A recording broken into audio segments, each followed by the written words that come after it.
Inilah kisah cinta Rudy yang rela rujuk dengan Donna ex TKI Taiwan meski istri pernah pilih pria lain. Diketahui jika Rudy kini ikhlas merawat Donna sang istri yang sakit setelah keduanya sempat berpisah.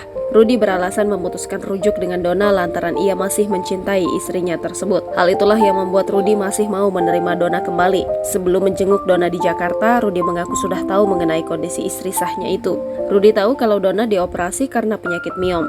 Bahkan kini kondisi Donna pasca operasi semakin drop. Meski tahu kondisi mantan TKI itu mengkhawatirkan, Rudy mengaku tak bisa berbuat banyak. Tidak menemui karena kondisi saya saja tidak bisa jalan, tidak bisa berangkat ke sana karena biaya juga nggak punya. Jadi saya bagaimana bisa nengok dia? Katanya dilansir dari YouTube Faisal Soh Senin 16 Oktober 2023. Padahal Rudy mengaku ingin menjenguk ibu dari 3 anaknya itu. Kemudian Rudy pun ditanya soal hubungan Donna dengan Heru. Sebab saat itu Donna lebih memilih Heru dibandingkan dengan Rudy suami sahnya.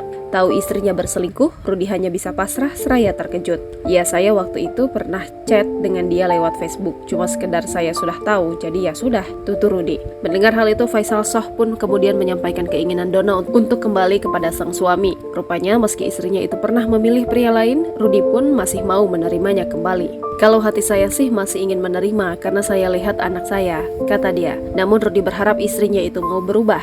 Jadi ingin menerima sikapnya berubah baik atau ada perubahan gitu dalam hidup saya, ungkapnya. Saat ditanya soal perasaannya pada Donna, Rudy pun mengaku masih cinta. Sementara itu di akun Facebooknya, Donna kini tampak sudah mulai semangat hidup. Donna yang awalnya sudah pasrah, kini terlihat mulai siap memulai hidup baru. Bahkan mantan TKI tersebut kini ingin kembali menaikkan berat badannya. Dirinya juga sudah memposting foto selfie di rumah sakit. Di foto itu Donna tampak kurus dan berbaring di ranjang rumah sakit. Pada kolom komentar, Donna pun mengakui sudah bertemu dengan suami dan anaknya.